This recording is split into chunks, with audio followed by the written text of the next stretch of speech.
কি বলো?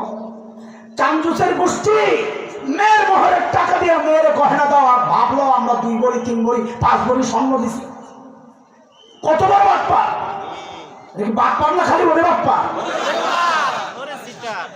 কোন কোন বাটপা বলেন আপনারা? আমি কি অন্যায় কথা বলেছি? এই মোহরের টাকা কার টাকা দিয়ে কে বাজার করে?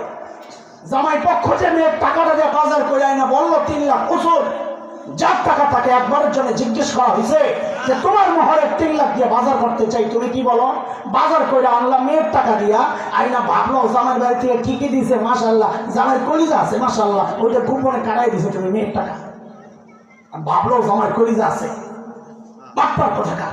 আরে বাটপারি আপনার বাবা মেয়ে নিচ্ছেন, বড় ভাই মেনে নিচ্ছেন, আপনি আপনার মেয়েকে জিজ্ঞেস করেছেন আরে মা তোমার মোহরের টাকা কাইটা ওরা বাজার করে আনছে, তুমি কি এটা কবুল করতেছ? জিজ্ঞেস করছেন?